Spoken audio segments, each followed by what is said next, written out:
Everyone's waiting for you to find someone. Your family asks at dinner. Your friends pair off and quietly pity you. The algorithm serves you ads for dating apps like a gentle, persistent nudge. You're not quite complete yet.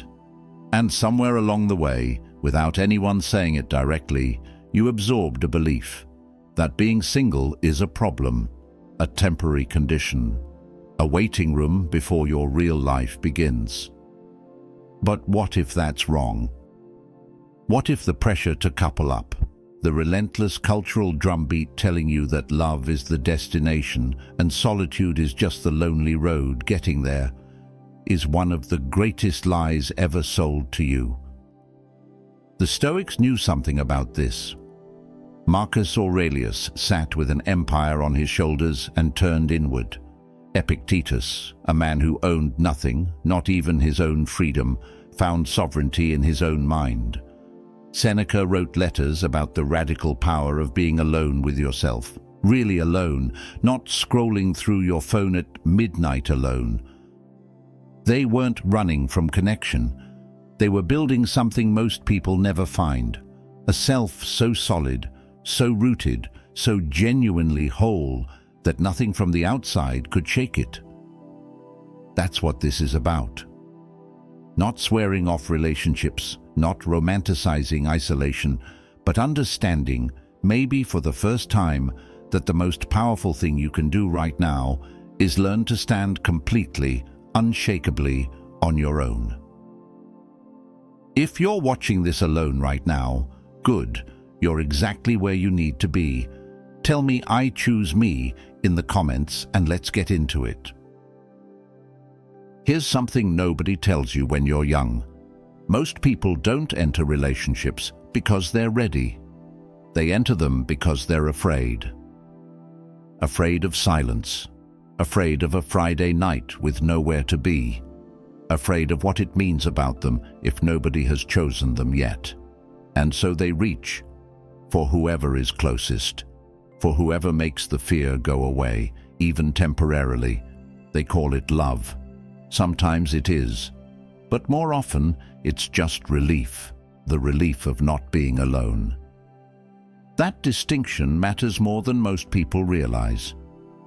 Society has built an entire architecture around the idea that coupling up is the natural and correct endpoint of adult life. Think about how embedded it is. Movies end when the protagonist finds their person. Songs are almost entirely about yearning for, losing, or celebrating romantic love. Your grandmother's first question at every family gathering isn't, "Are you growing?" or "Are you at peace?" It's, "Are you seeing anyone?"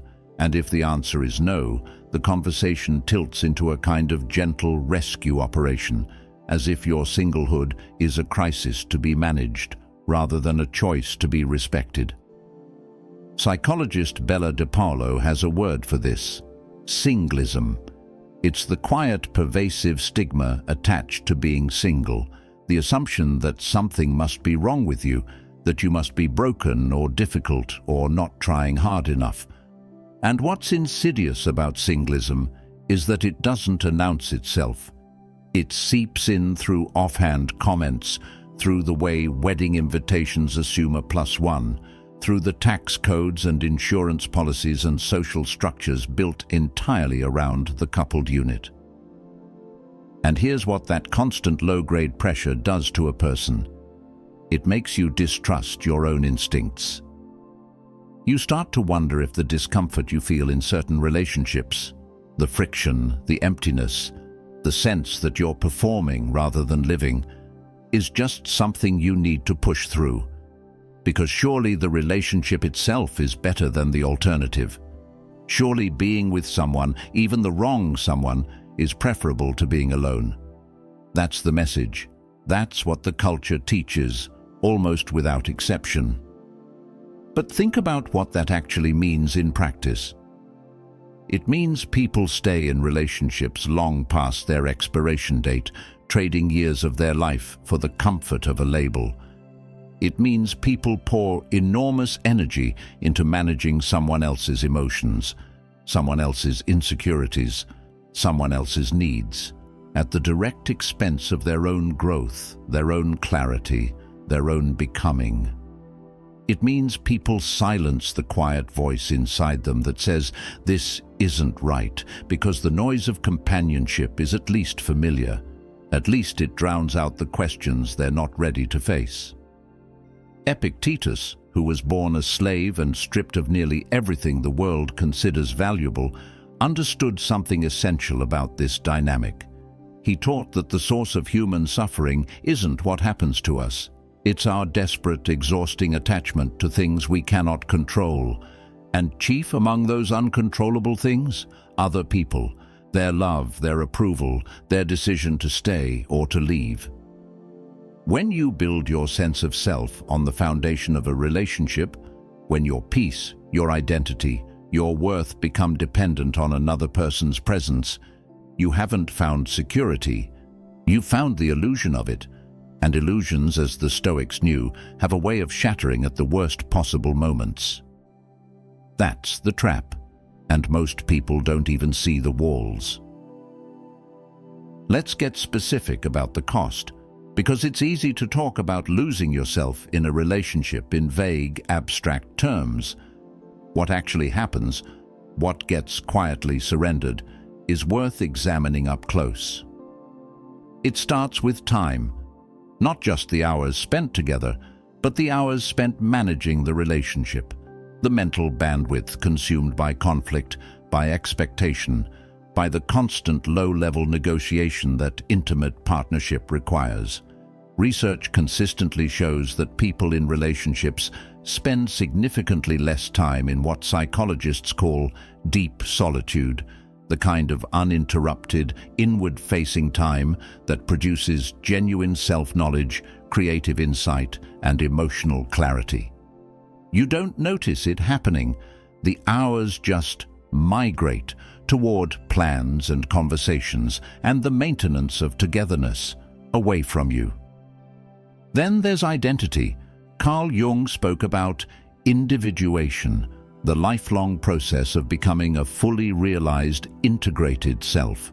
It requires excavation. It requires sitting with your own contradictions, your own darkness, your own unanswered questions, long enough to actually understand them. That kind of deep internal work is difficult under the best circumstances. In a relationship where your time, energy, and emotional resources are divided, where you are perpetually we rather than I, it becomes almost impossible. Many people emerge from long relationships and quietly confess, "I don't know who I am anymore." That's not a coincidence. That's what happens when individuation gets postponed indefinitely. And then there's the performance. This one is subtler, and it's the part people are least willing to admit. When you are with someone, especially when you care deeply what they think of you, you begin to edit yourself. Not maliciously, not even consciously most of the time, but you soften the edges that you sense they find uncomfortable. You lean into the version of yourself they seem to love, and you quietly set aside the parts that complicate the picture. You stop pursuing the interest they find strange. You mute the ambition that makes them feel insecure. You make yourself smaller or safer or more predictable because the relationship has become something you're protecting, and protecting it requires managing yourself. Marcus Aurelius called the mind an inner citadel, a place of absolute refuge that no external force could touch as long as you kept it fortified.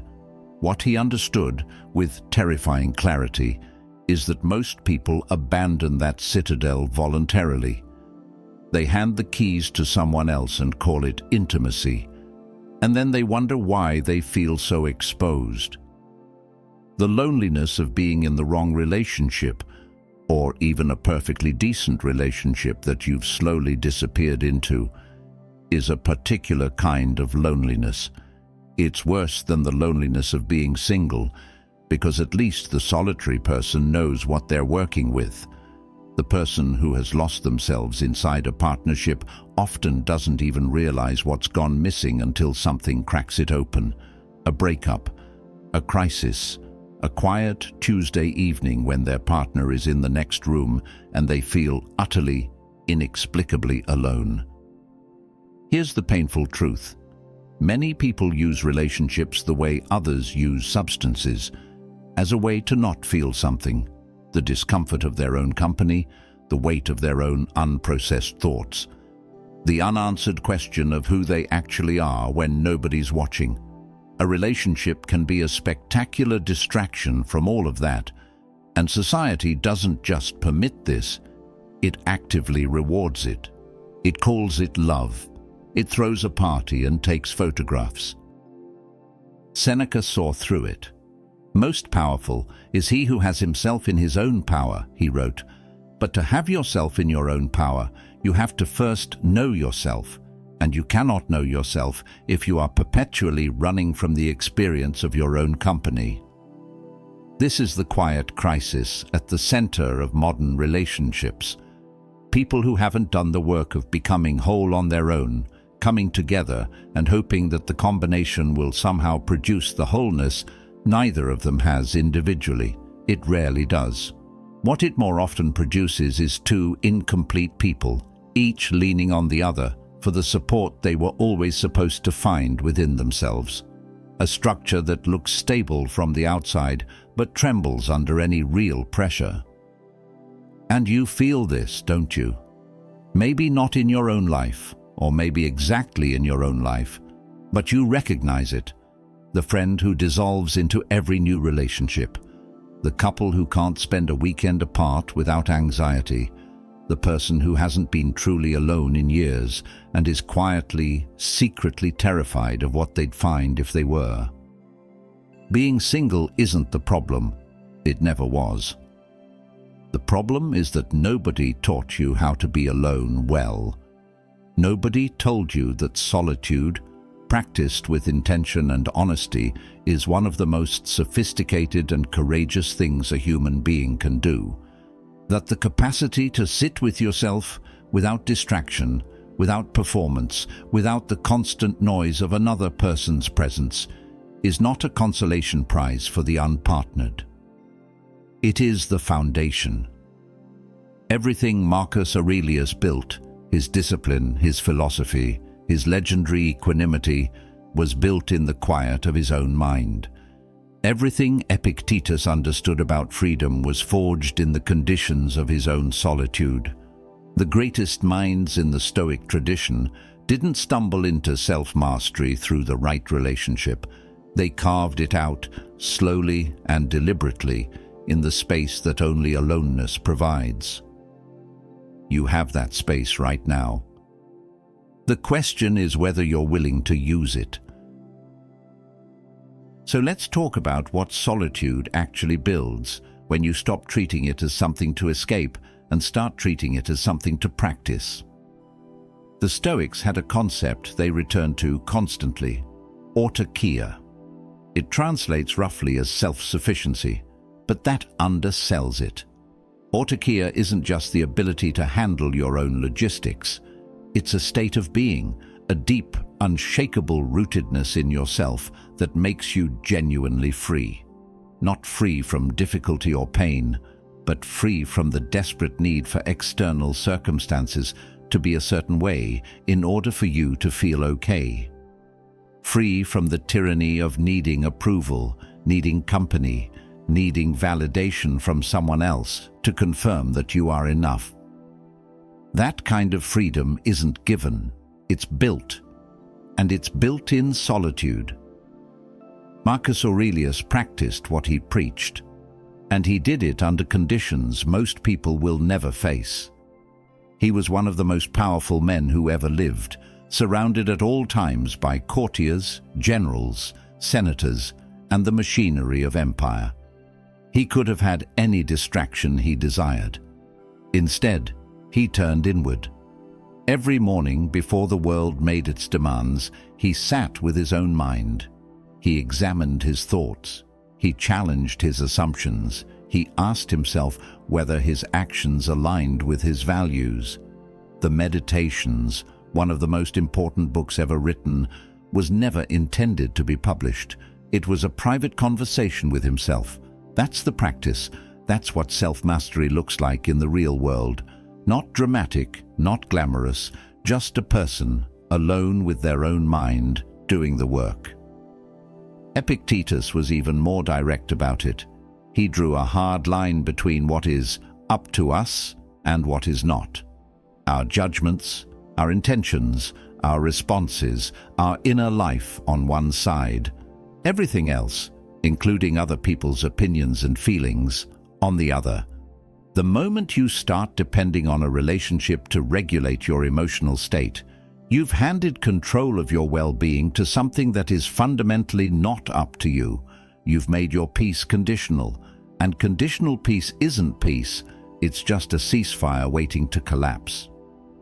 This is why learning to be alone, really alone, not lonely and scrolling alone, but genuinely present with yourself, is not a lifestyle choice. It's a philosophical act. It is the practice of taking back what was always yours, sovereignty over your own inner world. Modern psychology has arrived at remarkably similar conclusions. Studies from the University of Auckland found that people who are comfortable with solitude show measurably higher levels of emotional regulation, creative thinking, and self-awareness. They are better at identifying what they actually feel as opposed to what they think they should feel. They make decisions from a clearer place. They are less reactive, less easily destabilized, less dependent on external validation to maintain a sense of self. These aren't small things. These are the qualities that determine the entire quality of your life. And here's what changes when you develop them. You stop making decisions from fear. The relationships you enter, if and when you choose to, are no longer driven by loneliness or social pressure or the quiet panic of another birthday passing. They come from genuine desire, genuine readiness, genuine choice. That shift is enormous. It changes everything about the quality of the connection. You stop performing. When you know yourself, when you've spent real time in honest self-examination, when you've sat with your discomfort and your contradictions and made peace with them, you stop needing to manage other people's perceptions of you. You stop editing yourself for an audience. The energy that went into that performance gets redirected into your work, your creativity, your actual life. You stop outsourcing your peace. This is perhaps the deepest shift. When you've built something real inside yourself, a genuine sense of groundedness, of knowing who you are and what you value, you no longer need someone else's presence to feel safe. You carry your own safety with you. Seneca called this being a companion to yourself, not in a lonely, resigned way, but in the way that someone who truly loves their own company moves through the world with a kind of ease that coupled people often envy without quite understanding why. That ease is available to you right now. Not someday when you've done enough work. Not after some spiritual awakening or philosophical breakthrough. Right now, in the space you already have, with the solitude you may currently be treating as a problem. The practice is simpler than you might think. It starts with choosing, deliberately, to spend time with yourself without filling the silence. No phone, no noise, no companion to diffuse the discomfort. Just you and your own thoughts for long enough that something real begins to surface. It's uncomfortable at first, genuinely uncomfortable, because the mind that hasn't practiced solitude will resist it. It will reach for distraction the way a hand reaches for a railing. That's normal. That's the beginning of the work, not a reason to stop. Sit with the discomfort. Let it speak. Ask yourself the questions you've been too busy or too afraid to ask. What do I actually want?